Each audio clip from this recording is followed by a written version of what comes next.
Hi, everybody, and welcome back to another episode here on Sticks and Bones with your ghost host, Chelsea and Tenn. Hi, Tenn, how are you? I am good. I'm really excited about today's episode. I know we're coming off of Hellenism 101, but now we're back on our ancient shit. And now we're talking about all the things that the girls want to know.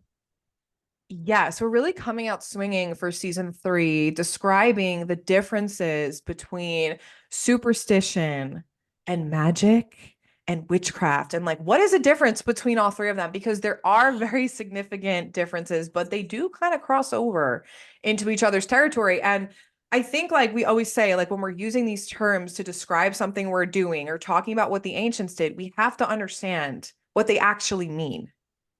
Yeah. And it's funny enough for everybody listening. Chelsea and I just got off like having a discussion of like, what are people thinking, like academics, modern practitioners today, all of these kind of things. And you end up going down a rabbit hole that is so interesting, but such a slippery slope at the same time that you're like, oh my God, I have way more questions than answers, which, hi, welcome to Sticks and Bones. We have all the questions here.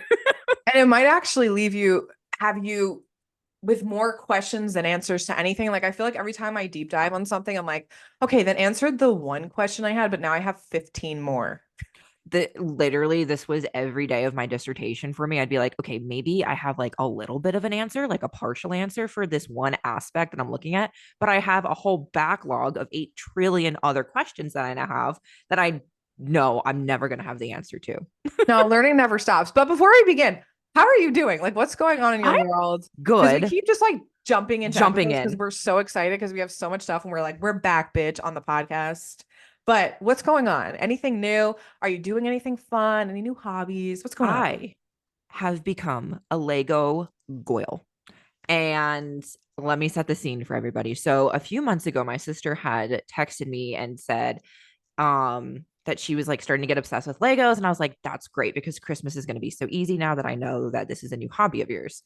So, Kev's grandmother actually got me the Haunted Mansion Lego set. And as an official ghost host now, I had to do it. And I did it. And let me tell you, I have a bone to pick with Lego because they are not acrylic friendly. They're never friendly for the girls. Like I love Legos growing up. My brother always played with Legos, like the Star Wars ones are like so they're like $300. He would only ever get like one for Yes. Christmas, and they're just like very expensive. But I feel like now they're becoming like more girly friendly, where it's They like are. it's for everybody. Legos are for everybody. It's really good to take your mind off of things and to build Yes. something and just like be creative. So for the people on YouTube, it is so perfect. It is based on Disneyland's Haunted Mansion. And there's even like the whole like ballroom like dancing scene in the That's so back. I cute. absolutely love it. I had the best time building it. Like it was the serotonin that I have been chasing for years. And it was so much fun. So I'm looking at like more to do because, oh my gosh, going on like Lego's website, growing up, I really only thought that it was like you kind of just do whatever you want with Legos. Like you just get like a bamboozle amount of them and you just like slop them together. I have no idea. But like I went and I was like, there's a ton of Disney, ton of Star Wars. They even have art history versions, and there's a Pyramid of Giza one. So I am now manifesting the Titanic Lego set for moi this year. So the You'll get girls, it. the girls are into Legos. It is rock girl winter, mob wife winter, and we are getting in the hobbies and we are not taking shit anymore. So I am here and I'm loving it. Yeah, I kind of have a bone to pick with the world talking about mob wife aesthetic because I've been living this aesthetic my whole life and being made fun of for it for like the fake fur jackets, like I the love those. over like the red lipstick, all of the gold jewelry. And I'm like, "Oh, so now it's convenient for everybody to be mob wife aesthetic when I would show up to places and people would be like, "You look gaudy." And I'm And you're like, like, "Excuse me, like how dare you?" Gotti is for the girls. Um, so I've been getting into Lego, trying to figure out new aesthetics for 2024 and reading a lot. So getting ready to have my heart broken by Crescent City 3. So Mm, not ready. gotcha. Not ready to have my heart bleed. I'm reading the last book of Akatar again with Nesta. So, realizing I once again am Nesta. So, having a lot of breakdowns, but life I is get good. it. How are you, Chelsea? I am good. I actually have been binge watching Love Island. I'm watching Love Island Mm. UK on Hulu. I cannot stop watching it. I love Love Island. It is just incredible. I've been sitting on my couch just like rotting in like my Pasta. sweats when I can and like baking bread and like meal prepping. But also I've been doing a lot of studying more into like the Italian folk world. Hmm. I like I told you guys, I am planning to learn Italian. And to study, truly study Italian folk practice, you do have to learn how to speak Italian or at least read it because a lot of the good books Oh are yeah. in Italian and not translated over into English. So I now know why I'm on like this path to learn Italian because the books that I need are Yep. all in Italian. Yep. Yep. I can tell you when I was in school, we had to pass language exams for our history because a lot of them came from like German. So it's a lot. It's tough to learn a new language, but I know you're gonna kick ass with it. So I'm actually really excited. And yeah, it's kind of like one of those things where it's like you need to really know Italian to do Italian folk practice because some of the hmm. secret prayers that we say, some of the secret words, they have to be said in a certain tone. You can only use the Italian language for it, and that's the Yeah. only way it works. So I'm like, it's kind of like a whole chunk of myself that I'm missing. Like I know how to do the things, but then like the language barrier comes Yep. in. And I said it last episode. Where did we say this on Patreon? I can't remember. Who knows? Who could say? My grandfather, his name was Giacomo. He used to speak Italian and then never taught it to Yeah. the rest of his kids, and like we really lost it. So I'm like, in death, I'm looking at him. I'm like, how dare you? Why Hmm. didn't you teach this to anybody? Because now I have to go back to school. Oh my gosh, yeah. My grandmother being not teaching my mom Spanish. And I'm like, now I have to learn the school's formal Spanish. That's not even like how like people normally speak, like in Mexico and everything.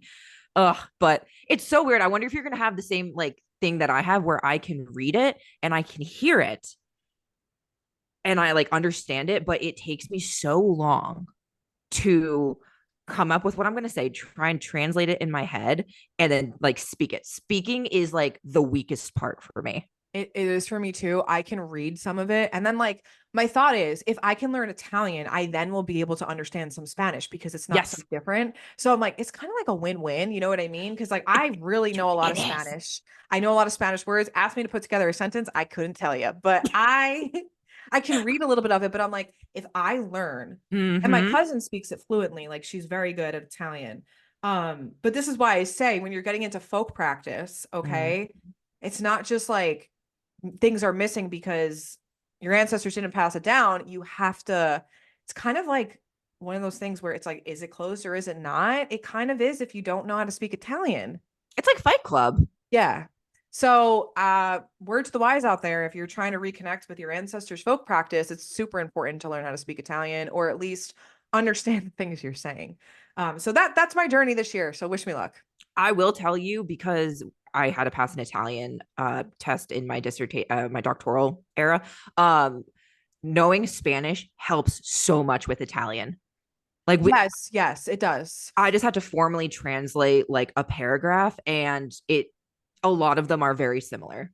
It is, and like I know that going into it, so that's why I'm like, okay, but now Yes. I'm just on the road to finding like a place to go to learn to study Italian, and I'm afraid because like I remember in college I had to get up. I took so many Spanish courses, even in college, and you would Did think I'd you? be fluent. Oh my God. Every year I took a language. It was Oh, required in college, and then in middle school all the way to high school, we always had to take a language. I took that's so many crazy. Spanish classes. I still don't know how to speak it. And I'll never forget one day I had to get up in front of the room in college and do a whole presentation in Spanish. Do you know Yep. how hard that was? Probably horrible. It Like, was so terrifying. And I'm not good. I was not good at speaking it. I could mm-hmm. read it, but it was the speaking it. And I was like, oh my God, I had to do a whole 10-minute, it was only 10 minutes presentation in Spanish. Oh my gosh. I thankfully, oh my God, I this just unlocked a core memory.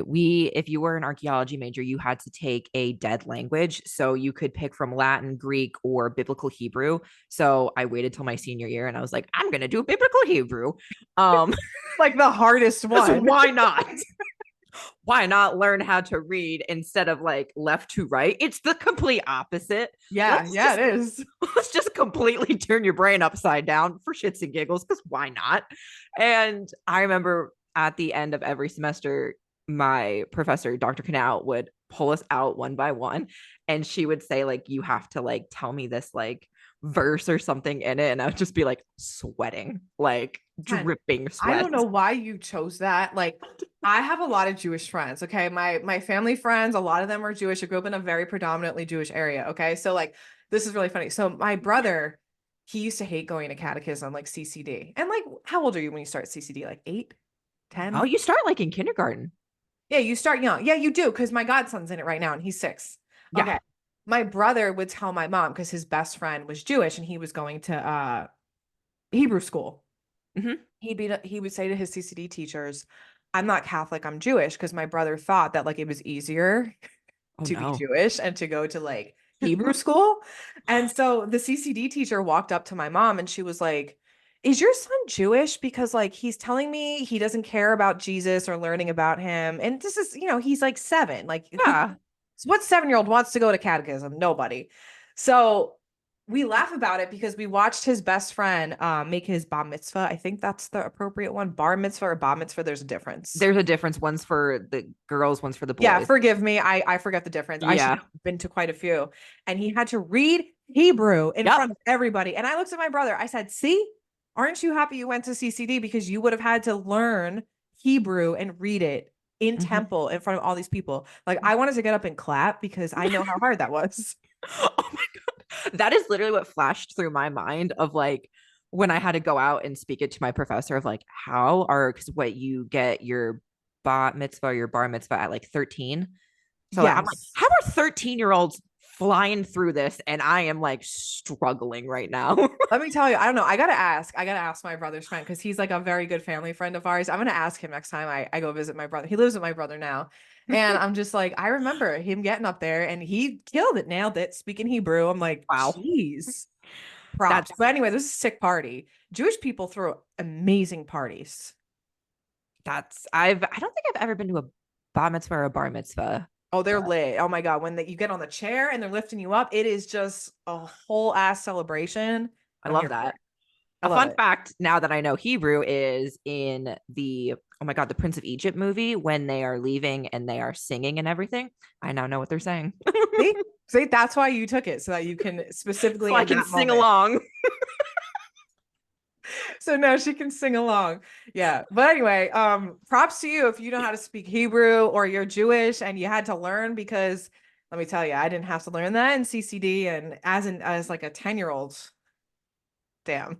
Or like any other like language where it's like not like Latin based, like Arabic, like Mandarin, like Japanese, like anything like that where it's like literal like symbols and everything. Like being like in Greece and stuff, I'm like, okay, like I could survive. I could get where I need to if I didn't have a phone. Like I could fudge my way through Spain, Italy, anything like that. But the moment I stepped into Morocco, I was like, I'll die.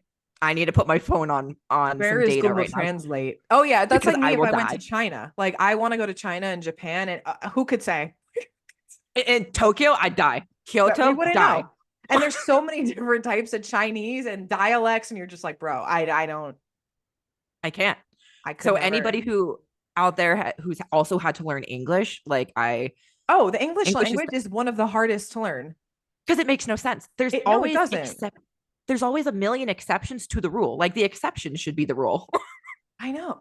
No, I agree. And then there's like, I heard some people learn like fake fantasy language like Dothraki from like Game of Thrones. Like you can, Oh yeah. and there's one in Lord of the Rings too. I think that the elves might speak. Elven. Listen, I hadn't watched Lord of the Rings, but I heard that people do actually study the language and speak it, and I'm like, that's pretty cool. That's pretty That cool. makes sense. I feel like people do that in Star Wars too, like with like the I don't Yes. know, the language of the Jedi. I have no idea. Please don't roast me for that. Anyway, well, I hope maybe I inspire somebody else out there to learn a language because I know it's harder as you get older, but listen, like it's been on my bucket list. I want to be bilingual. And if Hmm. I can learn Italian, then that also trickles into my Spanish where I can like learn more Spanish as well. So I'm gonna try take a stab at it this year. And if any of you are out there are gonna do it too, let me know. Let us know in the Instagram comments because I'm curious. What are the girls learning? What are the girls learning? And to anybody out there learning anything fun, buena suerte, man. Yeah. Seriously. But anyway, speaking about learning something fun, see, I got my transition game back on. Ooh, transition We queen. are talking about, like we said, superstitions and apotropaic imagery, amulets, things like that, because I think it's really important when we're talking about the ancient world and spiritual practices. Superstition is very heavy in it, and not Yeah. everybody is into practicing magic and sorcery and witchcraft. And these were just things that normal people were doing. Mm-hmm. Absolutely. It's just kind of like everyday kind of thing. And to kind of modernize it before we dive into the red string of it all of what are the ancients doing and why, I always, when I teach this to my students, I always ask, what are some superstitions that you have in your household? Like, is it don't step on a crack, you'll break your mother's back, don't pick up a penny if it's tails up, don't uh if a black cat crosses your path, that's bad luck. Don't step under a ladder. Like How there's dare so you? many. Pluto is not bad luck. He is an angel. I love that what do you call it? That TikTok or Instagram that's like, see, I have black cat, no bad luck. It's the truth. Pluto's a little angel. Anyone that says black cats are evil or bad They're luck, how babies. dare you? They're babies. They're good luck. They are babies. They are voids. Let them be. But like all of this kind of superstition, like if you knock salt over, like you have to throw it over your shoulder. Like these are all superstitions today that I implore each and every one of you who is listening with your ear holes right now to really kind of think like, what superstitions do you have in your family? Ask around, where did these superstitions come from? Did they, well, just, Nana did it and her Nana did it. So like, it's just something that we do kind of deal. And I'm still stuck on the fact that you said ear holes. I've never heard any ear being described like that in my life. And like I just had to like take a moment. I was like, what'd she say? She said ear holes. That was a weird image I got. You're welcome.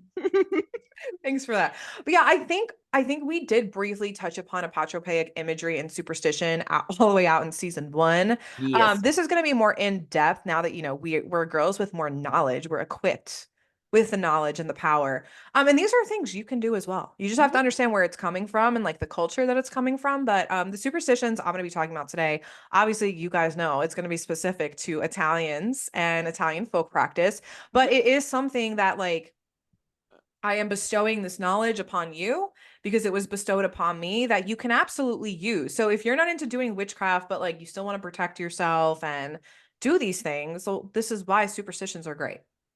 Oh, absolutely. And it's, let's just kind of like jump into some definitions that we have, like, just off the block immediately. So, you know, as always, we're going to the dictionary definitions for some fun words. So the first one is going to be superstition.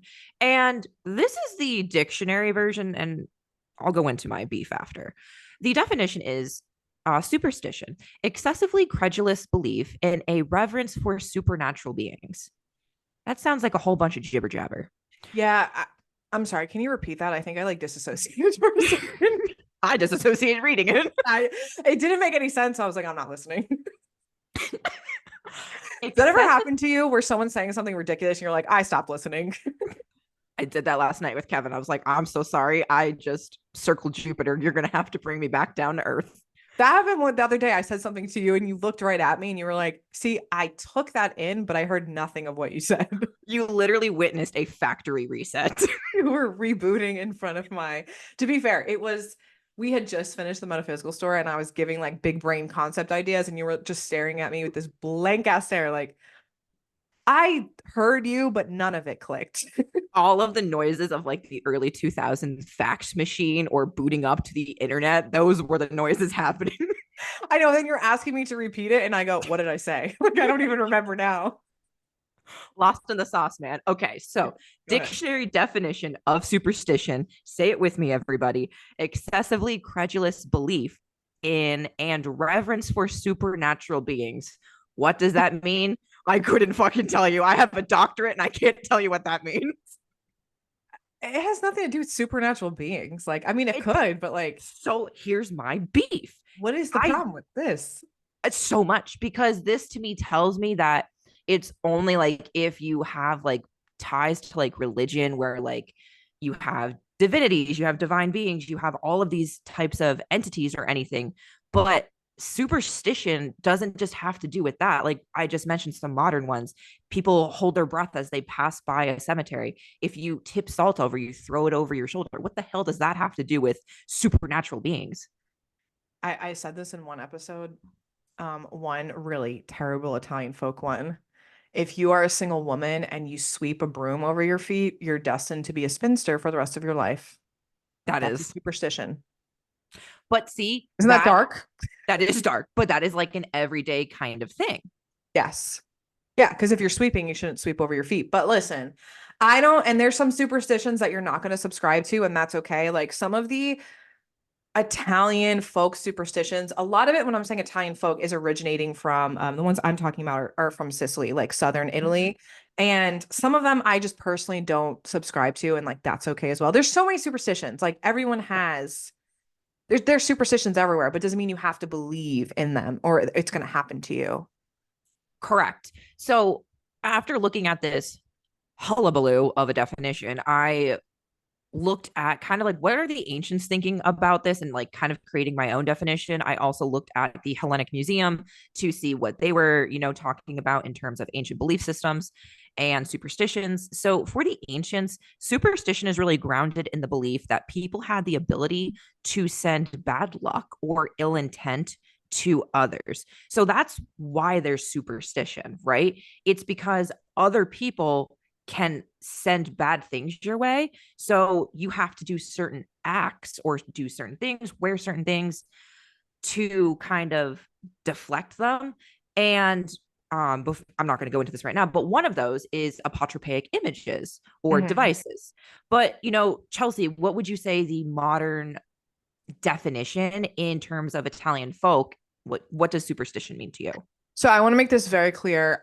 This is what Italians believe the definition of superstition is. So it's going to, once again, this is why these concepts are hard because it's different depending on where you Mm-hmm. are in the world and if people even have superstitions, right?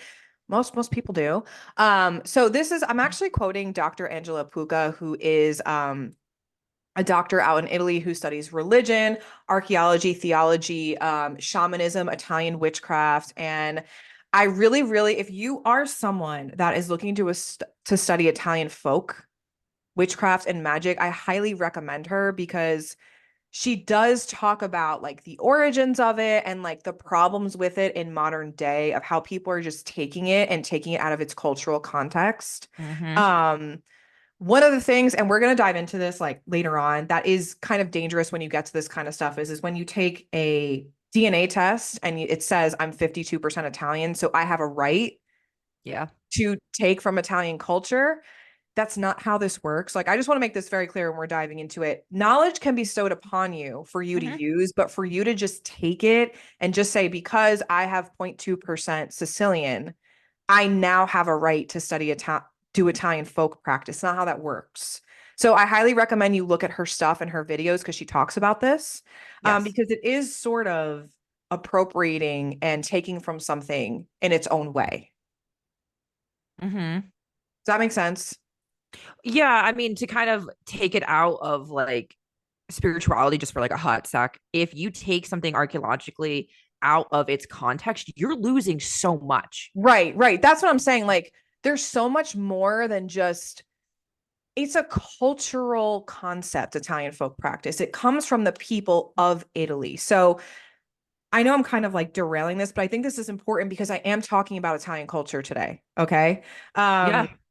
I don't want to just say like, just take things and do them. Like we have to understand the context. So folk practice is difficult in a sense, and we're going to be talking about it throughout the season because if the knowledge was not bestowed upon you or you didn't know someone who practiced it,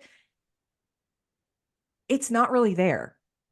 Correct. You might know about it in kind of Right. like a whisper down the lane type of deal of, oh, well, if we need X because something with the Malocchio or, anything else happened, then you would know who to go to.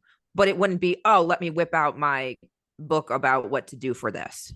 Yeah, and not everyone's ancestors practiced it. Like there were very certain people in rural Italy that people knew to go to Mm-hmm. for these types of things because it was considered like taboo. But anyway, I just Mm-hmm. want to say this because we are talking about Italian culture today. I am also a reconnecting Italian American. So these are things I have to watch out for to make Hmm. sure that I'm going about this in the right way and not just saying, okay, because my family practiced this, I have a right to everything. That's not how that works. So Yeah. that's why I say follow people who live in Italy that have their doctorates in this type of stuff so you can understand the cultural, political context. Hmm. There's a lot of things I want to talk about this year in terms of how folk magic intertwines with the politics of the time period and what people are Oh. doing. You have to understand all of that. So I know a lot of Hmm. you like follow me and you like my Italian folk content, but these are things we have to, even myself, have to look out for as someone who's reconnecting. Oh, absolutely. Since I studied a lot of anthropology in my undergrad, it's interesting with like culture and cultural concepts. And you can almost kind of make like a diagram of you have people and you have culture on one side. So people are going to affect the culture and vice versa. At the same time, it's like the cyclical event that the people are going to affect culture. Culture is going to change based upon the original people, and then it's going to change the people again. So it's this constant like cycle occurring, and it's a really interesting concept as well. You can get into authenticity with everything in that, but it is really interesting to see how people play a large role in developing culture and how culture plays a role back in shaping people. Yeah, they go hand in hand. Absolutely. So, I just wanted to say that because this is something that she's really big on, Mm-hmm. because Italian Americans are trying to reconnect, but then sometimes we like overstep and it's like, just because I'm Italian American doesn't mean I have a right to all of the cultures and all of the regions of Italy, right? You know what I mean? Like I Mm-hmm. didn't grow up there. Mm-hmm. So you have to like relearn these things and understand why they're being done. Anyway, I just want to say that because we are diving into an Italian superstition. This is something I grew up with. It's very much in my own Italian American culture. So once again, I'm bestowing knowledge onto you. So if you want to use these things, well, now you know you learned it from someone that grew up within the culture. Okay? Correct. That's what you want. That's my whole message of like that's what I wanted to say. Anyway, so this definition is coming from her, and Mm-hmm. she is on YouTube if you guys are interested. She has great videos on magic, superstition, like Tenn and I are discovering. And she did like an anthropological study in Italy of asking just everyday people what Mm-hmm. superstition was to them. So this is kind of like the anthropological definition, which I like. I love it. So it can mean a rational fear, which leads to acts and gestures to ward off misfortune. So similar to what you just said, it's Mm-hmm. used to dispel the fear of bad luck through apotropaic imagery. Beliefs are not usually individual and it's more of like a collective approach. So for example, collectively, most of the Mediterranean, if not all Mm-hmm. of it, believes in the concept of the evil eye. Correct. That is a collective belief. Now, how you ward it off is going to differ based on the region that you're in, but most of the Mediterranean is believing in this concept Oh, of gee, yes. Malocchio, and even further than that, I know it's big in Mexico. Like it's It's everywhere. everywhere. Yeah, I've seen it in Mexico. I've seen it in Cyprus, in the southern part of Cyprus, which is like more Greek, the northern part of Cyprus, which is Turkish. It is everywhere. absolutely. So I like that it's like it's a rational fear people are having, Mm-hmm. and they're using it to prevent misfortune. But it doesn't always mean that they like 100% believe in it. They're just like, it's this thing we do to make sure we don't have misfortune. Yeah. But It's like, I know in my family, like, not everyone 100% believes in it, but they'll wear the hand in the correct. horn anyway, just in case, like, Just just in case this shit's real. just God forbid. I don't want to be the one to try this and find out and fuck around and find out, but Yes, just in case. absolutely. The just in case. So it's a little bit of that too, where people are like, well, it's not magic. It's just this thing that we just do because just in case, Just in we case. don't want misfortune or bad luck. Yeah. I want good fortune, not bad. So I really bought into that, like what people are saying about superstition, because that's why I do it too. Is like, yeah, I have peppers hanging in my window so that it defends against Malocchio. I don't want bad luck. Yeah. Do like and it's such an interesting concept of, do I think that a certain image is going to deflect it? Well, now you're getting kind of like jiggy with it in a sense of like, could an image or a mosaic in the ancient world stop something bad? Well, technically yes, technically no. At the same time, like somebody could still enter your house and break in, your floor mosaic ain't going to do nothing. But I don't want to be the Don't one say that. I don't want to be the one to find out that I could have been protected if I did have a certain mosaic. Yes. And I think, like I said, that's the reason why I do things as well. Is not only did my family very much believe Mm-hmm. in this notion of Malocchio, and like I'll never forget my cousin. I might have told this story. It was my communion, and I had been receiving gifts at my house because like they make a Yes. big deal about it, Italian Mm-hmm. Catholics. Jewelry, you get a lot of jewelry, like beautiful items. Like, congratulations on your sacrament. My Yes. neighbor So was much. there. My neighbor was there, and she didn't have like as big of a I'm sorry, this was confirmation. She didn't have as big of a Mm. confirmation as I did. And my cousin pulled me over to the side and she was like, "That girl is giving you Malocchio." And I'm like, "What? What are you, 14? We make a confirmation? 15?" It it was older for me. I think it was like 16 or 17, but I Could never made be. it, so But I anyway, I couldn't was tell like you. receiving all this jewelry and stuff as you Mm-hmm. do. And she was like, "She's giving you this eye, Malocchio. You got to defend yourself." And I'm like, "I don't know how." I was not wearing no hand in horn that day. What do you mean? Find out. I fucked around and I didn't wear my cornicello, my horn. I didn't. I didn't wear it. No one told me to, but you think I would have been in church that day. Jesus would have hooked me up with some protection, you know? Nah, Jesus Jesus said, Christo. he said, today's the day you're gonna learn. Well, okay, so this kind of like goes into the next topic. And let us know if you resonate with this definition of superstition because I definitely do. Like when I heard it, Ted and I were like, okay, what's the definition of superstition? How can we encapsulate it? What are people saying?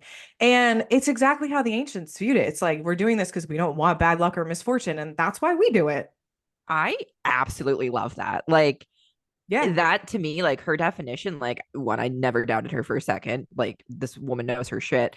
And I'm like, you know what? Yeah, this is the good. This is what people need to know. Yeah. Yeah, absolutely. And also like I love putting people on like this person is from Italy and like we should be learning from people that are part of the region and the culture. You know what I mean? I know I'm a great source for Italian folk magic, but I don't live in Italy and I didn't grow up there. And there's a lot of things I'm missing in my own practice that I am working on. That's why I am working on learning Italian and reading Italian manuscripts because I want to learn truly the heart of it. And it's not just like the Italian American way. Like we have to kind of go back and see what's going on. So I that love goes for like any folk practice. You know, just because I'm German doesn't mean I have a right to German folk magic. I have no my ancestors never practiced that at all. Yeah, right. They never did.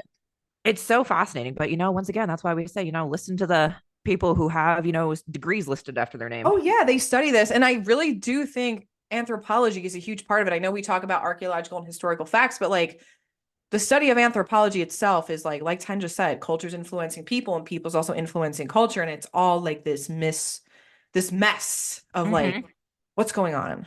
Oh, that's why I loved anthropology in college. It was so interesting because I loved it too. it helps supplement everything that you're learning. But since we both did kind of mention, apotropaic images, devices, magic, all of that kind of stuff. So before we kind of break down a few little case studies, if you will, we're once again just going to kind of jump into some definitions of apotropaic. So, the definition that I teach in my course, which is also very similar to the dictionary definition, is apotropaic images or devices that have the ability to avert evil eyes, influences, or bad luck. So, ill will, ill influences, bad luck, evil eyes, anything like that. There are certain images, devices, or magic that can almost turn it away.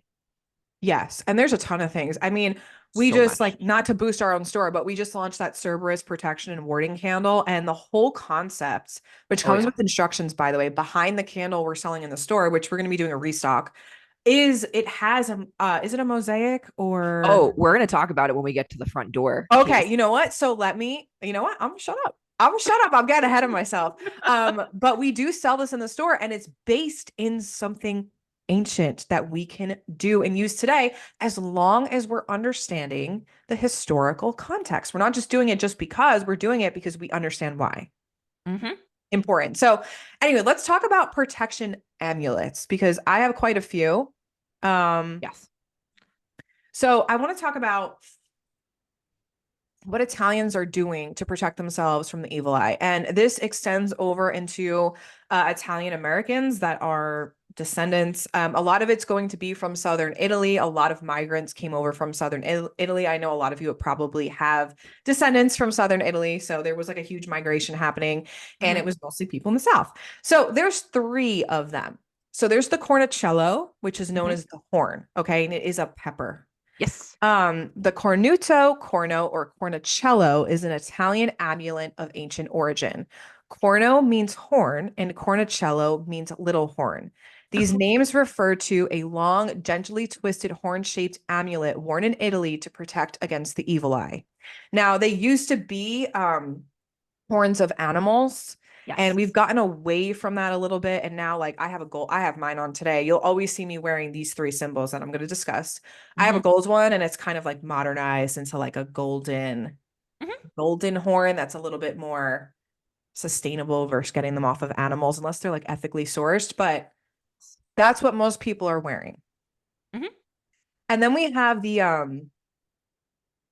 mano cornuto, which is the hand. Okay. So it's the hand. So if you see me on YouTube, it's the hand like this. It kind of looks like rock star, the rock star sign. Mano meaning hand and cornet meaning horn. So it's a combination of like a hand and a horn together. And this is another protection symbol for the evil eye. You don't even have to wear it. You actually, if you think someone's giving you the evil eye, you can just put this, the hand gesture itself is the imagery of defending against the evil eye. Yes. And then we have the mano fig. The mano fico, also called fig, is an Italian amulet of ancient origin. Examples have been found from the Roman era and was also used by the Etruscans. Mhm. Mano means hand, and fico or fig means fig. With the it's a symbol of the women's genitalia, and it wards off the evil eye. So we'll get to Yeah, it this, but does. the reason why Italians are using genitalia, because we've talked about it, it is defense against the evil eye, but they Yes. believe that the evil eye gaze can severely affect women that are pregnant and your ability to get pregnant. Oh yeah, the evil eye was Oh. out to get everybody. Yeah, yeah. And in Italian culture, it's mostly fear of fertility and Hmm. fear for pregnant women. Yes. But there's a lot of other things as well, but that is like number one on the list. So it looks like this. It's just like a fist, a balled up fist. I have this hanging from my necklace as well, and it represents women's genitalia. So, quick question before I move on. Do you do anything with your thumb? I don't. There could be something with the thumb. I just was never taught that. So, when ancient women in Rome were giving birth, there were only midwives, only doctors were called in, like if things took like a turn for the worst. But women, you would undo knots, undo your hair so that you'd kind of, in a sense, like let your womb open up so that the baby could come out. But while you were doing it, you were holding a protective hand gesture so that your baby would come out safe. So it's basically like a fist with your thumb in between your fingers. And they would be holding their hand like this in order to like protect themselves. You know what? That's what it is. I didn't It even is. notice that. Yeah, see, like I'm still like it is the thumb in between like this. I just looked at my necklace. Yeah. Like Mhm. my family always said it like this, but they're doing it wrong. It's this. It is this. And it wasn't just like, again, pregnant or women in labor who were making this. If anybody was walking around and they thought the evil eye was, being fired at them in the Mhm. marketplace, pew pew, you could also make this hand gesture. But in terms of necklaces or amulets, so many individuals in the ancient world, of course, were going to be wearing them around their neck, even outside of the Greco-Roman world, out of the Mediterranean world. We are seeing people wearing amulets for, certain protective qualities. But for the ancients, children, they were outside of, pregnant women, they were basically the evil eye's like first target. Yes, And yes. Number one target on the list. that was because children, especially from the upper class, they really didn't go outside of the household unless they were with chaperones, so they really didn't have a place in the public eye. Children were not seen or not heard really in the ancient world, but for boys, and sometimes for girls, we believe, they would have these circular necklaces. They are called bulla, and they would wear them around their neck. Once a boy turned a certain age, he would leave his amulet or necklace on the family altar to showcase that he was growing into his adult Oh, stage. that's so cute. And then for girls, in a tomb finding a few years ago, a young girl from the Roman period, first century, I believe, she was found with a necklace, and it was a crescent moon shape for protection from the Roman moon goddess Luna. I So love we think that. that young girls also wore some sort of protective amulet around their necks. And it's unclear if they would have left their amulets on the family altar when they were to wed, but of course they would leave their toys the night before. But with necklaces and amulets, we get into different aspects when semi precious or precious stones are being used as well, because we have some magic gems, they're called in the archaeological record, or Brax gems. And these gems are going to be carved and kind of think like the size of a pendant. They're going to be carved, and they could have fantastical beasts on them from Greco-Roman or Egyptian origin, and they're going to have some magic words around them. They're going to have special names, and these words or symbols or sentences strung together also held power. And words hold power, as we all know. And even with the evil eye, you would wear things that say "and back to you," or kind of that kind of stuff, like stop, look away kind of deal. People would wear little, have little hand mirrors to deter the evil eye or any demones coming after them. So we do see some incredible amulets with that. We also, of course, I believe I talked about this before, the amulet with Archangel Michael smiting down a female demon. My favorite. It's my favorite. I can't believe like that was found. I mean, I can because I don't know when we talk about Michael, he's just like everywhere all the time, and it's just I love it. It's But cool. on the back, it's the evil eye being stabbed, and there's certain devices that you should be using for that. And of course, sometimes color magic will come into play. We have ancient authors noting that if you wanted to relieve yourself from effects of drunkenness, so a hangover today, you would wear amethyst, so the color purple. Certain colors or certain stones like serpentine, I you needed would. that last night, not to cut you off, but I forgot to tell you guys this. I had an espresso martini. I don't drink, and my parents took me out to dinner, and I was like, all right, I'll just have like one martini at the end of the night. Let me tell you something. I was on my ass a little bit. I was on my ass. I was like, now you know what? I'm gonna incorporate that because I don't get drunk.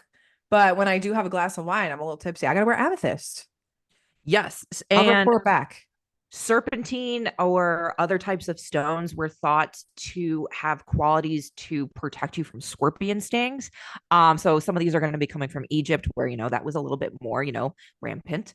Yes. But there's going to be a little bit of like color magic, if you wanted to modernize it today, that the ancients were also taking into account.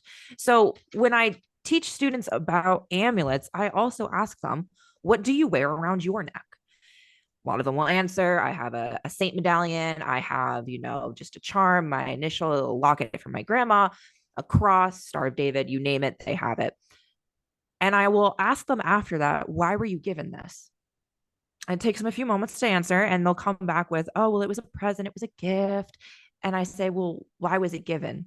It was given out of protection. Oh, they told me it was given out of love, it was given out of protection, they told me to do this because it's just something that we wear. And I say, well, do you ever hold it? And does it help you?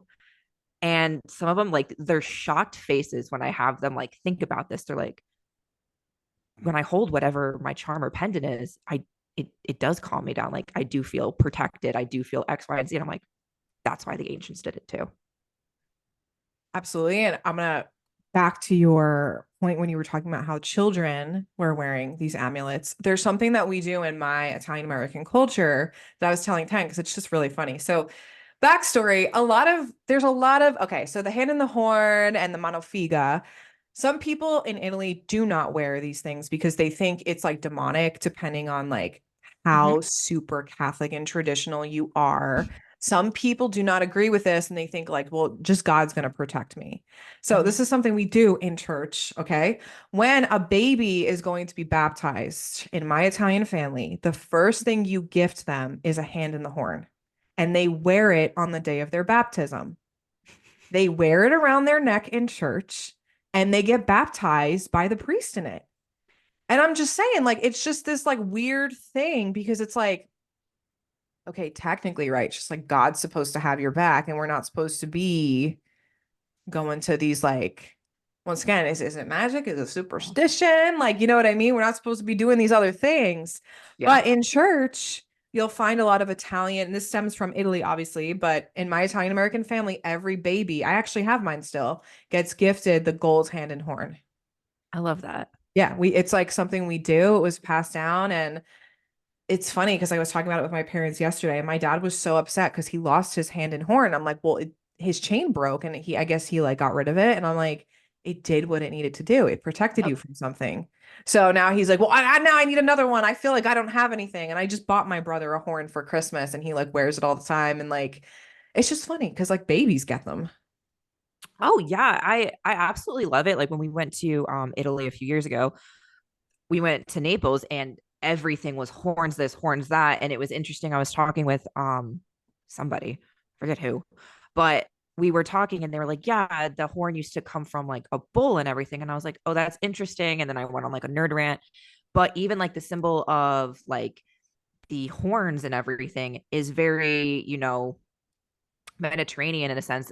A lot of, bulls were sacred animals and everything, especially even before the Greco-Roman world. Like I'm talking Bronze Age. Like we have Mhm. bull everything. So horns are just so beautiful and so ingrained in so many different cultures. Oh, I love it. I mean, it's one of my favorite things about my culture is like these superstitions because it's like, yeah, why is that cornicello like the thing? You know, and why is it that thing that we're hanging in our window? It's just something that we do. And if you were to ask my family, because I have, it's just something. My dad has a horn hanging in his car. It's like it's just something that we do. Some people It's have just rosaries hanging in their car. Some people have horns. yeah, exactly. I have both. So there you go. Yeah, try and catch me with that Malocchio. Yeah, right. Like I got that thing on me. I keep it on me. The figa, yeah, right. The women genitalia. No, I don't think so. Mm-mm, Not today. That's not why like pregnant women, when I see them without protection, I'm like, get it. girl, I need to make you an Italian folk charm because we got to protect you and the baby. And we're actually going to be talking about this. We have a special guest coming on in February. I'm not going to tell you who it is. We are going to be talking about women and protecting them and fertility. So for those of you that are very interested in that topic, it's coming. Stay tuned. But I find it really interesting that, certain genitalia protect certain things. And the tintinnabulum, so the wind chimes, the phallus wind chimes of ancient dicks, also were hung outside of like merchant shops to deter theft, to deter liars, Do to we need protect. that? To That's what I'm saying. Like the peen protects and the peen attacks. Like Not only do I have to punch a hole in my wall and put a statue of Hermes in there, because that's something the ancients would do for good fortune, I now need to hang penises outside of my window. Could you imagine like not people just coming up to our store? not just any penis, they're winged penises.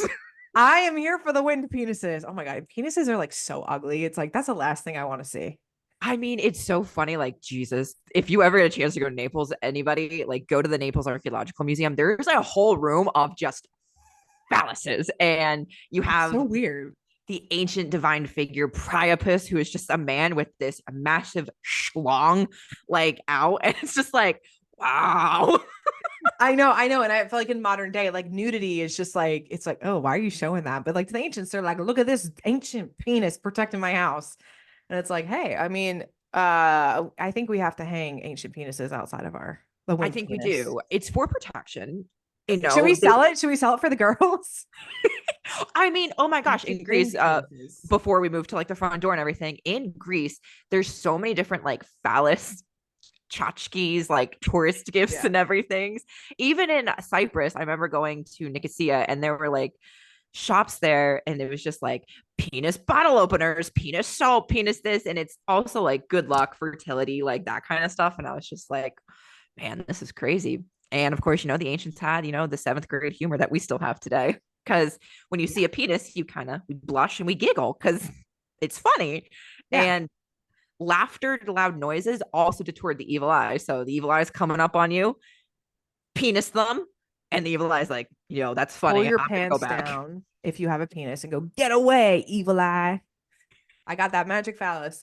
Yeah, that's just one ancient thing I can't get on board with is because I'm not hanging penises outside my house. I'm sorry. I have to draw the line somewhere, so I'll stick with the horn.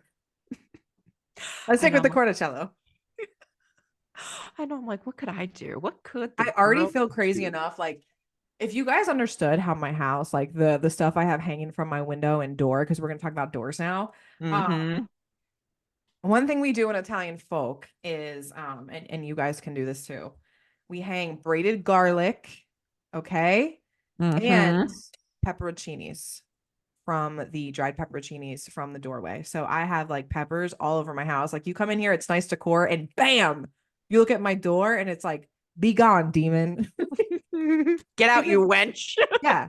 And I also anoint my doors with olive oil. So like if you're gonna try to fuck around and find out in this house, well, it's getting stripped away upon the entryway, you know? Mm-hmm.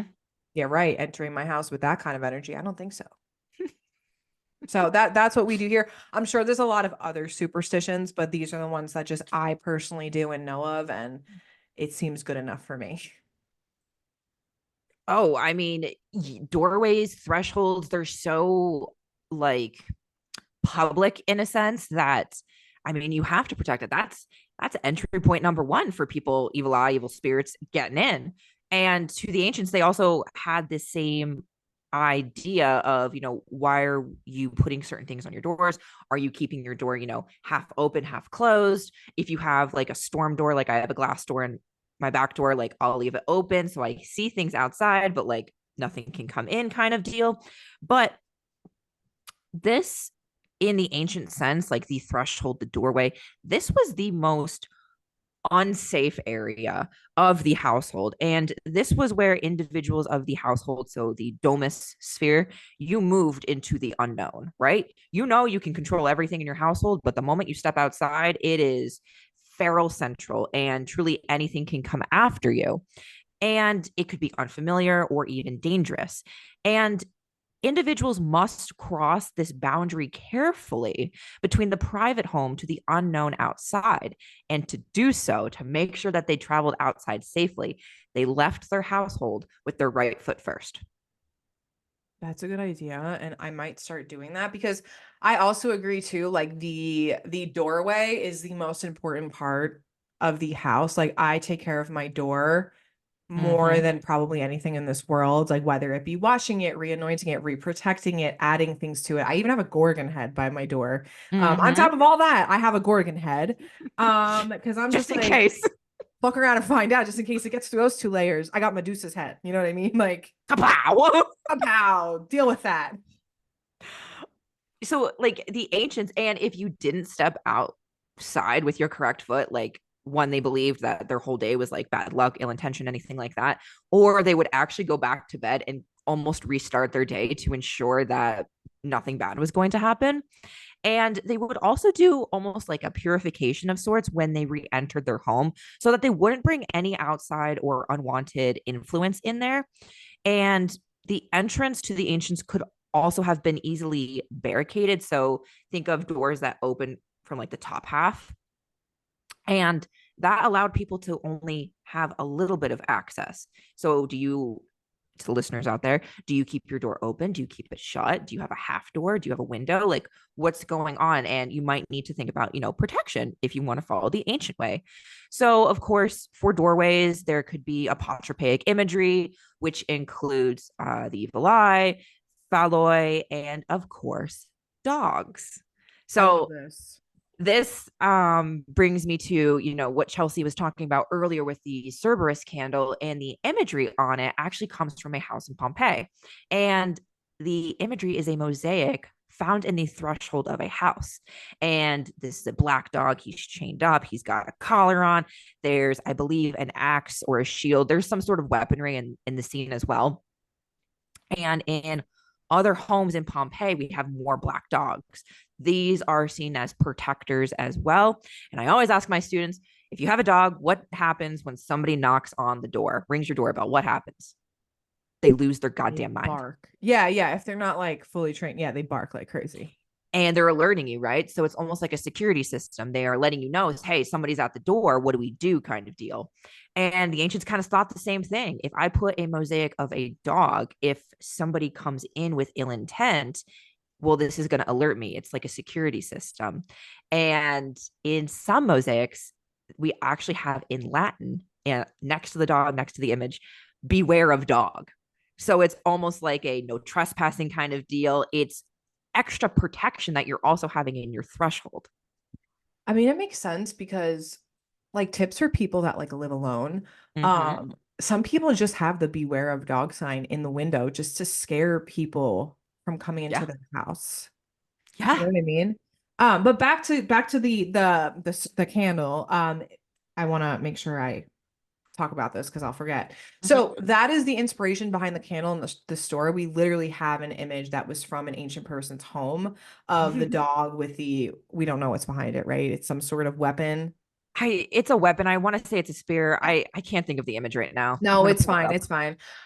And so we put that on the candle and it's inspired by dogs, but also we called it Cerberus because he is the gatekeeper to the underworld, like protector, will alert, can't leave, can't exit, keeps the shades in line. And it comes with instructions on how to like really create your own house guardian, using ancient magic. So like it comes with a piece of pottery that you have to write on and instructions from me and Ten. That's something that the ancients would have done. And we tell you where to put it. So if you're interested in actually doing like some obscure home superstition and protection, this I candle might got be you. for you.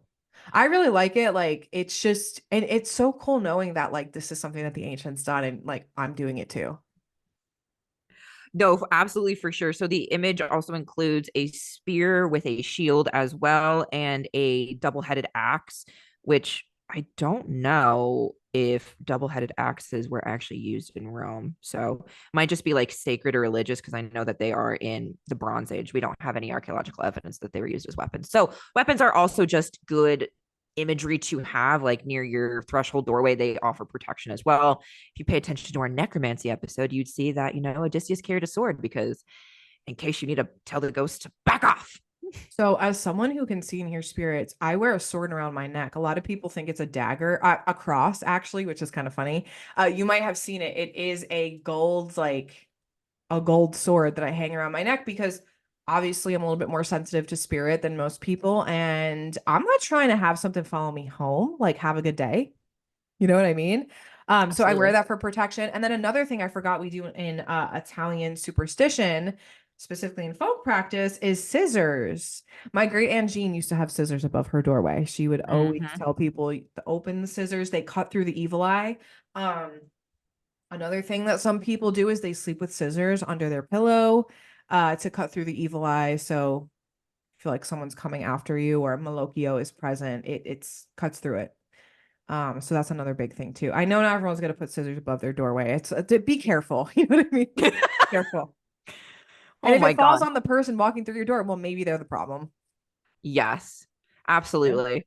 I know that there's some stuff that the ancients did with the god Janus, who is a double-headed god, so that he could see kind of both ways coming in. So some people would anoint their doors with, sacred plants to him, but he's also very interesting, like iconographically, because while he faces forward and backwards, it's really kind of it always reminds me of Hecate looking three ways.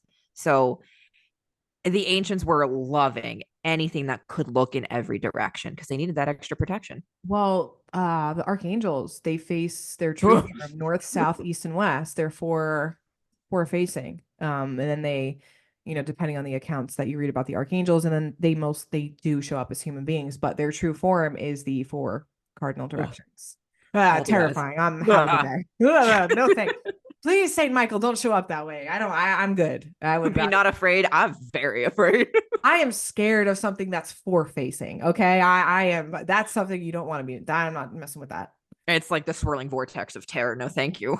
But I think about that when I am calling on him to do Malocchio removals. I'm like, he could just show up here with four faces if he wanted to. And I really thank God that they don't because I probably would barf. I Would don't be, think I'd would be on handle my it. ass. I couldn't handle it. Um, Yeah, so know who you're calling on because listen, angels are a little crazy. I'll reference the biblical angel episode that we did for season 1. I think that was the finale of season 1. We really went out with a banger. Be not afraid. Yeah, I'm afraid. We're Oh, very afraid. I'm scared shitless. I told my parents about biblically accurate angels, and sometimes I feel like they just look at me and they're like, why do you have to share this with us?" And I'm like, "Because if I have to know, you have to Somebody else know." does. Okay. Yeah, I have to tell I'm good. somebody. I have to ruin somebody's day. Oh my God, I just got an emergency service weather alert for a snow squall. That just scared the heck out of me. What the hell is a squall? I've been living on the East Coast for almost 10 years Let's now, look it up. and the weather, I still do not understand. Somebody tried to tell me when I was in college, like, you can tell the difference between just like overcast and snow clouds. I have yet to develop this skill. I am And I've just a been living girl here from my whole California. life and I couldn't tell you what a squall is. Okay. You want to know? I'm just a girl from California. Yes. I'm just a girl from New Jersey and I don't even know what a squall is. Okay, let's see. A squall is a sudden violent gust of wind or localized storm, especially on bringing rain, snow, or sleet. So it's a sharp increase in wind speed lasting minutes. It's probably like some sort of like weird vortex. Oh, good. Great. Love that for us. Anyway, just another day. Just another day here at Sticks and Bones Just another day for the girls. with But their wind penises hanging out outside. That's really some crone shit. I think I'm gonna get me a tintinabulum. What if it's a chime of wind penises of all the men who've displeased me? Now we're talking. Now I'm just saying. I'm just kidding, by the way. No one called the cops. It's a joke. But when we talked about apotropaic devices, implements, gestures, images, it really sets us up for, the future when we talk about, is it magic or is it superstition? And ladies and gentlemen of the jury out there, when I tell you Chelsea and I have equally gone through our own respective rabbit holes and are just floating around in Alice's Wonderland when we have tried to tackle this concept and topic. Yeah, just buckle up and gird your loins because it's crazy. It is. And originally, this podcast episode was going to be one. It was going to be superstition, magic, and witchcraft and what are their differences. And as Ted and I began to talk, we were like, I just think these concepts are so vast and like there's so much nuance to it, depending on where you are and what you believe. If you even believe in any of it, right? Some people don't even believe in any of this. They're just like, no, this is all crazy, nonsensical, weirdo shit. And I get that too. You know what I And mean? I Like, get that. why do we have horns hanging from our neck and wind chime penises? I get it. But there is a difference. And the reason why we wanted to talk about it this season was because it could seem like everybody is practicing magic and we're Mhm. using these terms, but no one actually knows what these terms mean. Like no one's Correct. actually deep diving into the terms, the things they're doing, and what's going on. And I feel like that's really lacking in terms of education. Because even myself, I have to remind myself, like, is this superstition or am I doing magic? Because I don't know, bitch. Like, I don't know. I mean, I wrestle with this topic every single semester when I tell it to my students, and they're like, Yeah. "Well, what about this?" And I'm like, "Fucking good point, man. I don't know." So, do you want me to do my definition first of like what I have here in terms of like what I believe the difference is, or do you want to go first? um. If you had anything. If not, I could tell you like where I think I draw the line between Oh, the two. yeah. Why don't you go first, and then I'll go? And I think that's like a nice cliffhanger to give the Okay. people a tasting. So, like I said, I'm not trying to gatekeep magic or everything, but not everybody is practicing magic. And people in Italian folk practice and culture understand that. That's why there are certain people that learn Italian folk practice because it really is generational, or you learn from somebody in that very close knit community. So, this definition is really coming from the fact that, like, folk practice isn't as open in the public because it had to be done behind closed doors because of fear of persecution, accusations of witchcraft. And people in Italy know it's happening, but they're Mhm. not saying it's witchcraft. Gotcha. Okay. Everybody knows this stuff exists, but they're almost like, yeah, but that's just a superstition in our place. Like, are people really doing this? It's just a superstition that, like, there's a folk practitioner down the line. And they're not even calling it folk magic, by the way. That's a modern concept. So like I know I use it because there's no good way to term what I'm doing. Yeah. Okay? So like also understand that like practice is a modern term. Yeah. Yeah. They're not calling it that. They're not being like, I'm a folk practitioner. They are the healers in their community. And this is just considered like they're just healing people from Malocchio, you know, Hmm. and other ailments. But anyway, okay. So the difference between superstition and folk practice, this is also coming from Dr. Angela Pucca and the study of anthropology in Italy and what people are saying. So superstition is a collective belief. There is this huge like belief behind the evil eye, and it's not just one person saying it, it's a collective approach. Hmm. Folk practice, okay, this is magic, is seen as a guided power passed down through generations, aided by spirits and deities. It is individual and it varies from individual to individual. It also can be reshaped and adapted. Yep. Superstition is collective, while magic is individual. Does that make sense? I mean, that makes perfect sense to me. And I think because like I was wrestling with this. I'm like, what is the difference? What Yeah. is the difference? And when she said this, I watched one of her YouTube videos. I was like, that's it. Hmm. That's literally how you delineate. Yeah. Absolutely. I came actually to the same construction of my own definition. Um, reading from Ogden and a few other scholars on the topic, and he even posed a great question of, we shouldn't be asking, what are the characteristics of, ancient Greco-Roman magic, ancient Greek magic, anything like that. We should be asking under what conditions, by whom, and of whom does the term magic come to be used. So Yes. who are the people doing it? Why are they doing it? And wrestling with, his whole section, there were two other sections that I wrestled with, and it really came across, from multiple scholars that magic is individualized. Yes. And the ancient religious practices such as, community rituals, community sacrifices, anything like that, that's done on a community based level. We talk about, pietas in the Roman time period. It's community based. If you are in pietas, you're putting your whole community at risk. But magic, everybody knew magic was happening, but the whole community wasn't doing it. Yes. Individuals were. And, you know, Ogden and I'm blanking on the second author, but they proposed that this individualization of magic and who was doing it, like practitioners who you would go to, it also caused ancient authors to kind of push them as quote unquote the other and almost kind of alienate them from their own community. So further individualizing it as, magic and everything, which is really interesting. So, it's funny to kind of come up with the same definition from vastly different time periods, vastly different communities, vastly different people, but they're still almost constructing it in the same manner. Yes. So Yeah. I'm so excited to deep dive in this kind of terror dome with you on like these big topics.